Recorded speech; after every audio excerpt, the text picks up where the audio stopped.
Hello, Roftwood. I'm Zombie GG with the Roftwood Coordination Center, proudly presenting you with another post-apocalyptic production I like to call an RCC Fireside Chat.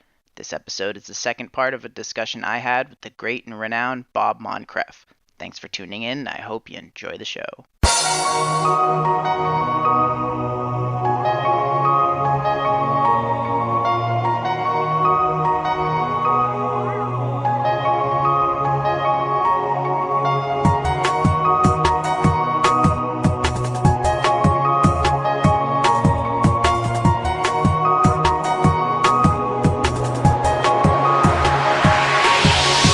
Oh, this wiki's here. It's this pink button right below my profile link, and it's like you click it and you can learn all kinds of in-game stuff, like where do I need to go to find guns and ammo, or what the hell is a barricade policy for this suburb?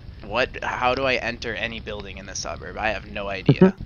It's so helpful when I can go to a page that has an updated, for example, barricade policy, or understand small drugstores are not the best spot to try to find first aid kits. Hospitals seem to have a way higher find rate. So the wiki's there for those basic FAQ type things, as well as just all the fun for those who like to be romantic and roleplay. It's true that the FAQ kind of pages, like the skills pages and the pages about where to find objects and the basic maps, those are the pages that have the most views, and that's been true forever. Because most people who visit the wiki, they're going to find out something about the game, some information that they need. And so that's how I used it for years. That's how most people use it all the time, which is totally awesome. It's also important to me that we give people the opportunity to use it in that second way of creating cool content, right? So one thing that I did right before I first became a sysop was that I revamped this thing that existed called Project Welcome, which was designed to, which is probably the first contact with me that you had on the wiki. Yeah. And the idea behind it, right, is to make people feel welcome on the wiki, and also to give that first little bit of information, and then a friendly face, to be like, hey, you can ask me questions, I can help you out. Hi, Zombie GG. I'm dropping by to welcome you to UD Wiki on behalf of Project Welcome. If you have any questions or need any help, feel free to reach me at my talk page anytime. Have a great day. Bob Moncrief. Whatever. I'm just gonna call you Bob M. Yeah. So Bob, and it was just so cool, if you navigate to the archives of my talk page, you'll see it's just full of people saying, hi, thank you for the welcome, I have this question, or hi, thank you for the welcome, I'll keep it in mind. So Project Welcome, I want to give a little background on this. So Project Welcome existed before my time in the UD world. It existed from the very beginning of the wiki. But the way it was done was through a template, like a big, yellow, ugly template that had a zillion links and a bunch of information, etc. And someone this was back in 2007, 2008. That takes the humanity away from it. Yeah, someone did a study and found that people who were welcomed by that template were less likely to return to the wiki. Yeah, were less likely to stick around. You feel like you just got spammed. Right, and so the idea then was to say, hey, we should stop using this. We should just greet people. Just say, hey, if you have a question, ask me, right?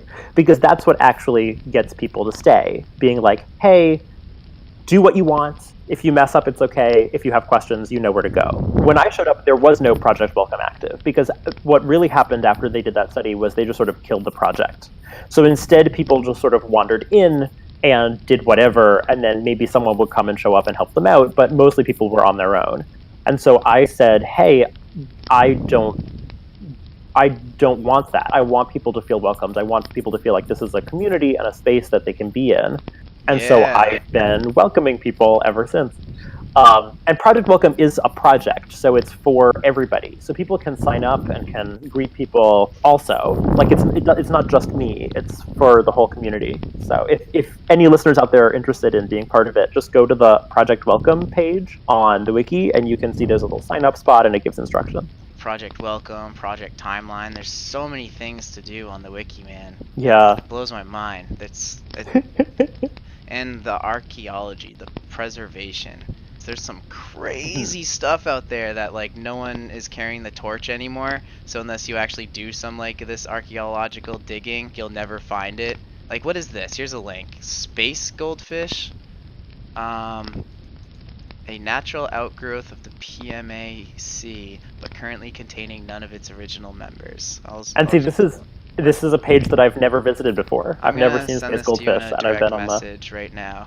I'm on it now. I found it. But yeah, there's so many of these things. Like I just brought you to this special access channel, but if you have any weird pages that you think would be worthy of bringing up in an episode, I'd like to just have one episode of just weird stuff that whoever wants to be a part of the episode, we just click these links and talk about all these weird pages. But for this, we'll do a little teaser of the space goldfish. It's just weird, man. Weird. And I can just find myself at the end of my, in game, I'm AP'd out. In Discord, I've said everything I have to say, shared everything I've had to share, and now it's just kind of me going down rabbit holes of just the weirdest stuff. And so a lot of the stuff that I find myself reading or learning about is on the administrative side of things.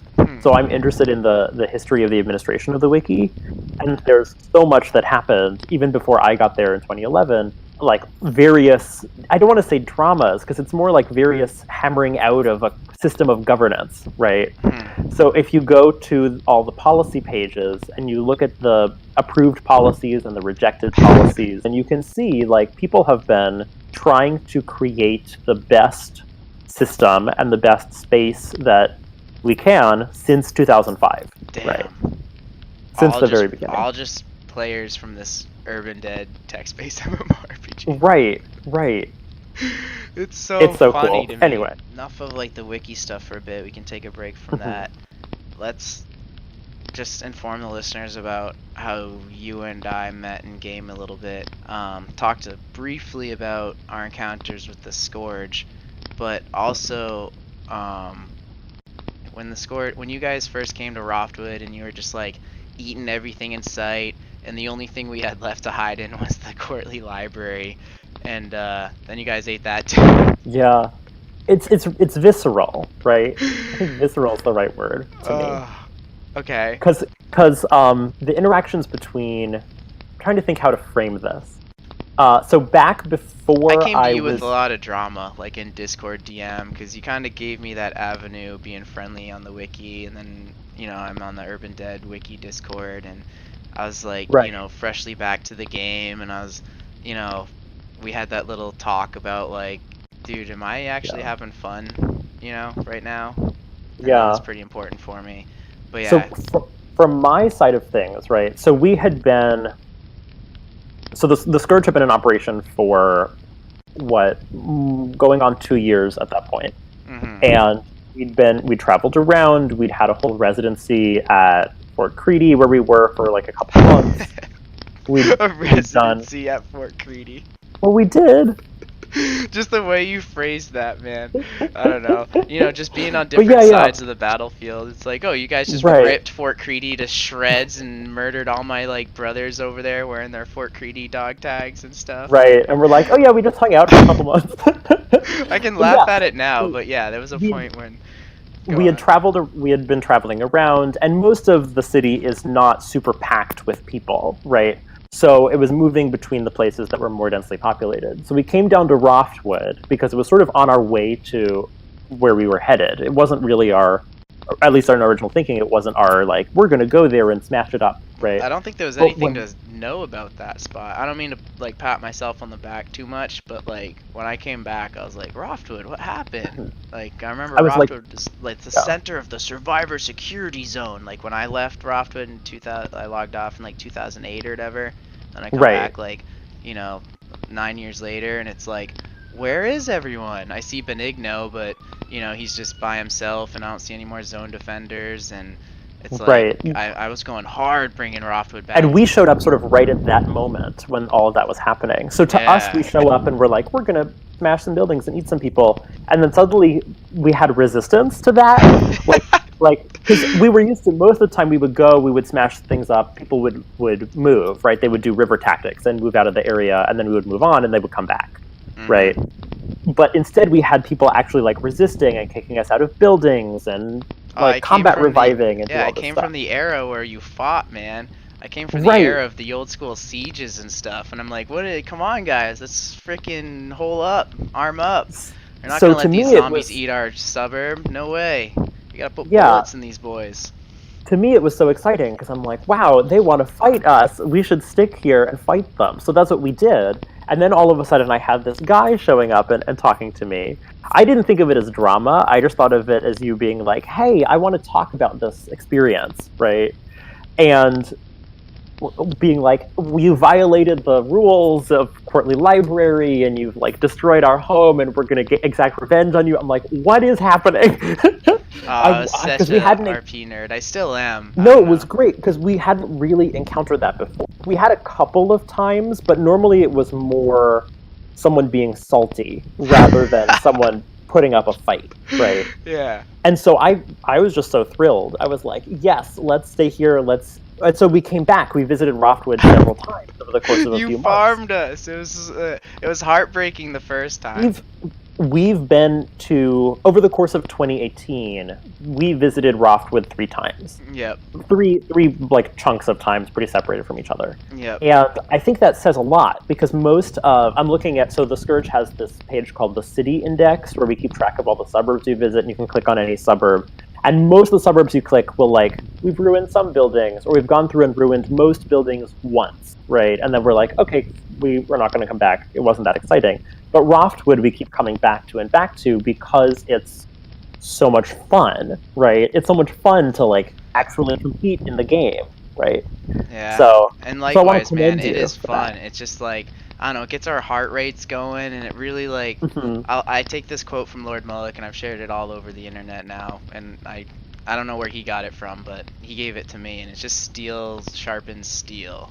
You know, you guys make us better, and I don't know. Oh yeah, it's fun. It keeps us on our toes, man, and it's just not a lot. Likewise, not a lot of zombies give us a challenge. I don't mean to like sound all super ego-y or something, but really, it's pretty much just so far the Scourge and the Ridley Bank Resistance Front that have ever given us a run for their money, and by that I mean eat everything in Roftwood, and there's nothing we can do about it.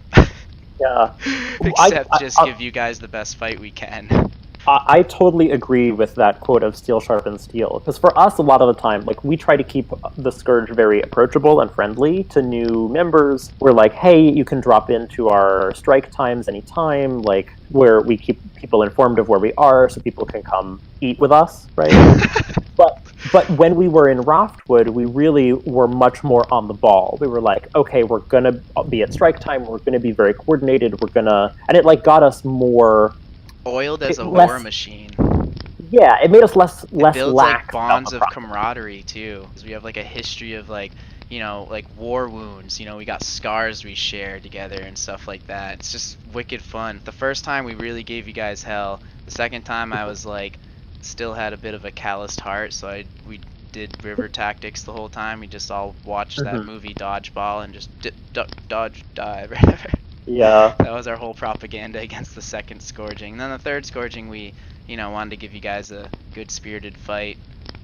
And that's what I promised Stellar, that if you guys come back to Roftwood, we will not be doing river tactics. Yeah.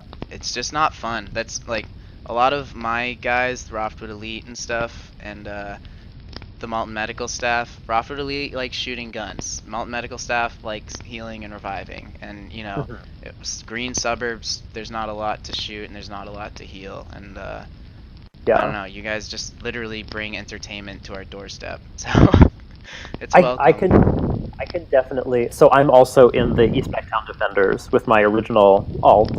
And we're currently... By currently, I mean like for the last, I don't know, feels like a year... have been dealing with being on the edge of the dead zone, right? And so... Hold on, I just want to get the audience introduced to a different part of the city. It's like Roftwood and Greater Roftwood's kind of like where the Roftwood Coordination Center operates, and we intermingle with Ridley Bank and Greater Ridley Bank quite often. Ridley Bank's like our #1 arch enemy, and then the Scourge is definitely like visit guest appearance folks. Yeah, the Scourge travels around the whole like east and south of the city. So. And now we're taking you folks to another part of the city that we all play in, which is the northwest, correct? Yeah. And there's a place called the East Backtown Defenders, and you guys are pretty much the Roftwood Elite over there, kinda. Well, that's a very nice compliment. I think we're just a little like less... the pro survivor shoot 'em up boys. It's interesting because our approach is less warlike, I think. Because our goal is to maintain East Becktown. It's not to fight, right? So if that involves fighting, that's what we do. But also, we encompass people who take on different roles. So I definitely, as a player, am not really a person who fights zombies. I'm a person who refuels buildings and repairs and heals people and that kind of stuff. Cool. So we, as the EBD, we have people who do all sorts of different roles.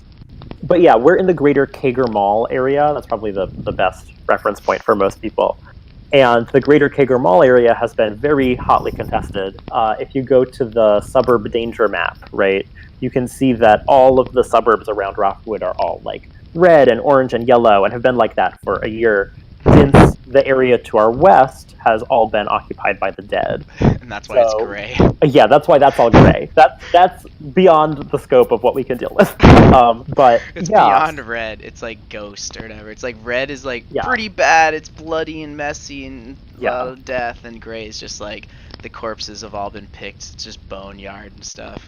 Right. Gray means effectively empty, but empty and in ruins. Forever. Empty and the zombies have won. You repair one building and you can log back in again in a month or something. Right. The Knights Templar goes on these little campaigns to gray areas every once in a while, and they just do some heavy lifting with those hammers, man. Well, so this segues into another role that I play, which is updating danger reports. So I update a lot of danger reports. If you've been to the recent changes on the wiki, you'll probably notice that. And one part of that is when I encounter a building that's in ruins, you can see as a zombie character. Right? So I walk around the city as a zombie so that it's very easy to wander around. Okay. And so Danger Updater is a character you play to help you with the danger reports on the wiki. Yes, it's called Danger Updater. It's part of a...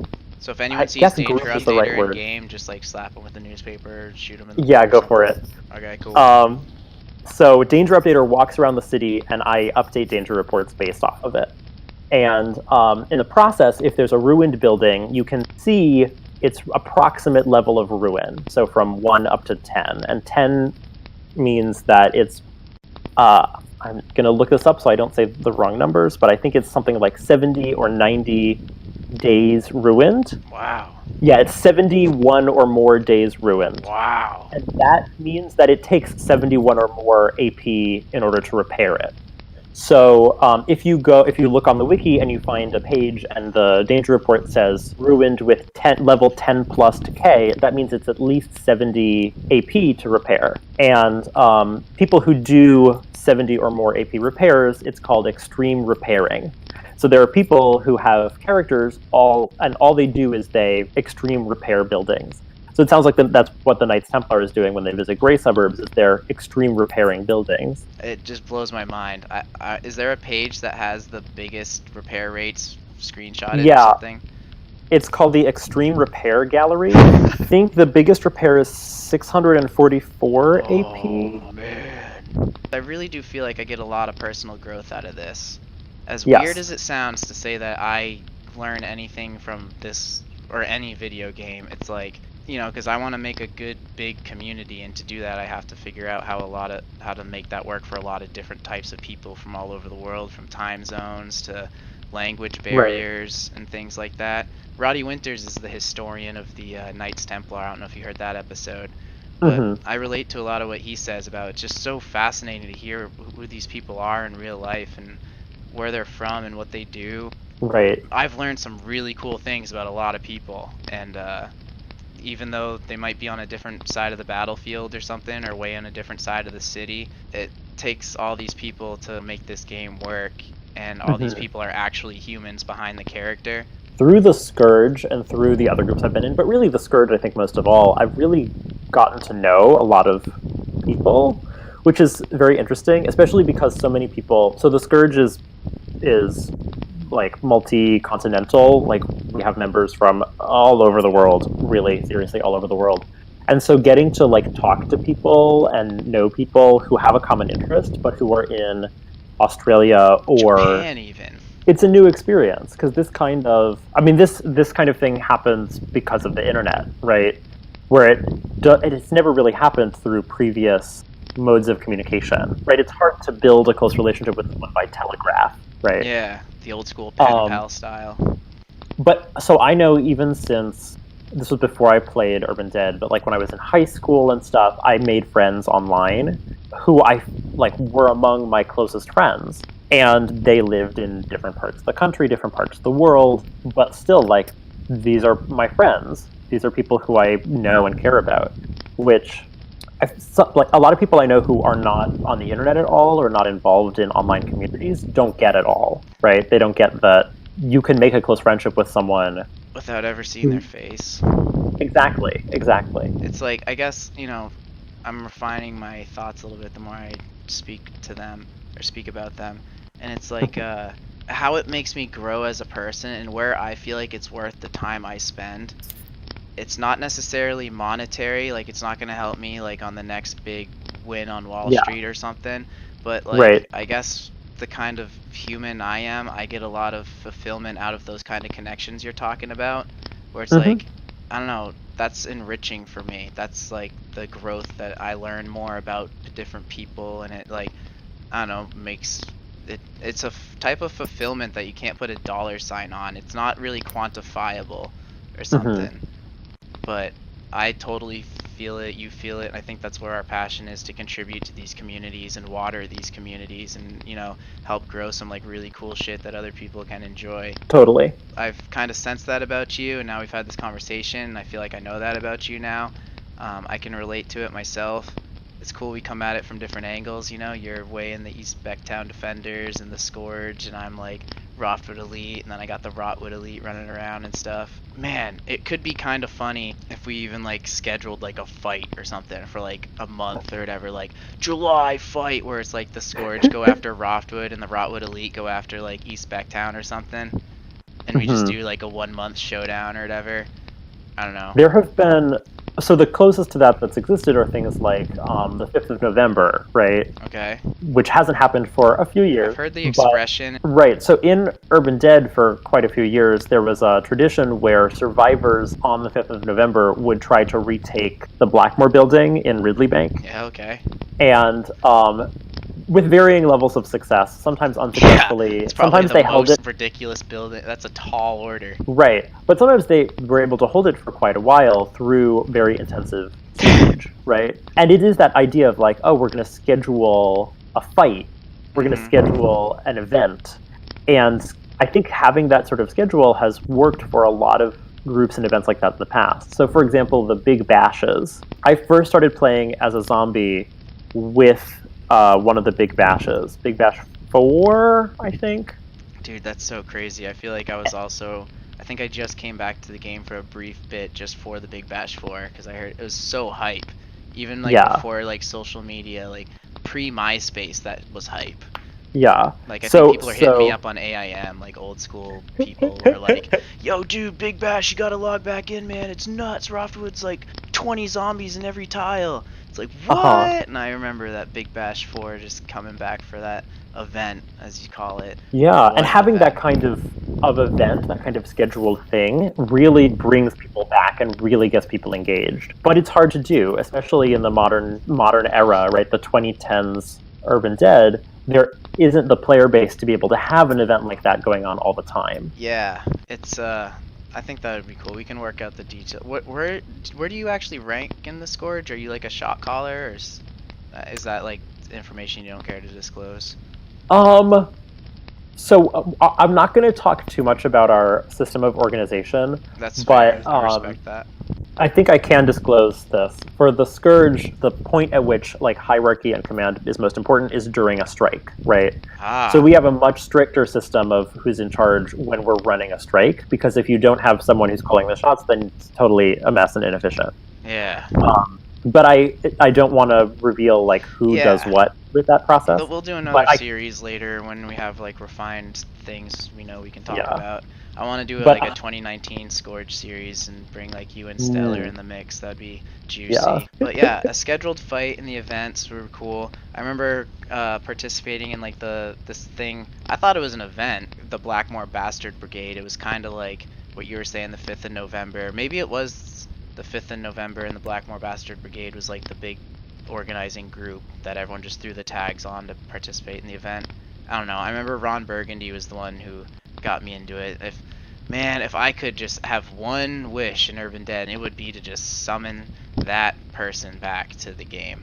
I was so happy when Benigno was still around when I came back, the like organizer of the Zone Defenders and the designer of the Survivor Security Zone. But Ron Burgundy was like the guy who I still am so inspired with for the role playing. That guy taught me how to role play. Him and the Malton medical staff. Ron Burgundy ran the Channel 4 news team, and that guy, Benigno inspires me on the military aspect, and then Ron Burgundy inspires me on the role playing aspect, and you actually, good sir, inspire me for the wiki aspect. So I oftentimes will think of myself as like, I still think of myself as a new player, even though I've been playing Urban Dead for 8 years, right?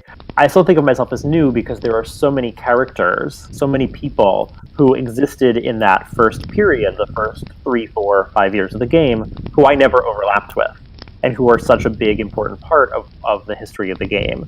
So because I came after that generation, that wave of people, I still think of myself as being like, oh, I'm new to this game. I'm not one of the people who's been around forever and knows all of the original goings on and the events, right? The key events that happen. It's interesting you even like think of yourself as one of those categories, because like I'm in an interesting one where it's like, I think my NDG, my first character that I mained with back in the day, 2006, that's when he got created. And it was just my high school thing, like, and then after high school graduated, my life kind of went in all kinds of funny ways, and not a lot of them were Urban Dead, and none of them were. But then literally just at a party with some old like high school friends, who just came up one night and it's just like, remember that game we used to play? And it just, I still laugh about it because it's just like all these cylinders in my brain went off, like this like weird military organization thing and all this like role play type stuff, and it's like, what happened? And then I just like literally pulled out my smartphone and was like, I remember being in high school like taking bathroom breaks to like sneak into the computer lab and log on to like, you know, help out with like, you know, check the barricades at this building or whatever. Like, I don't know, I'm not gonna say I was an addict, but I was dedicated to Urban Dead, like going over friends' houses and just like being like, yo dude, can I like get on your computer real quick, because I like started playing before the smartphone era. So that's really the only categories I differentiate as far as the game's concerned, is like, are you a smartphone era player or like a pre-smartphone era player? So it's funny. So go on. I started playing in college, and I would use Urban Dead as a way to keep myself awake because the things that I studied.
This concludes part 2 of my discussion with the Bob Moncrief. This RCC Fireside Chat is a post-apocalyptic production proudly presented to you by the Roftwood Coordination Center. I'm Zombie GG, and Roftwood, the pleasure's been mine.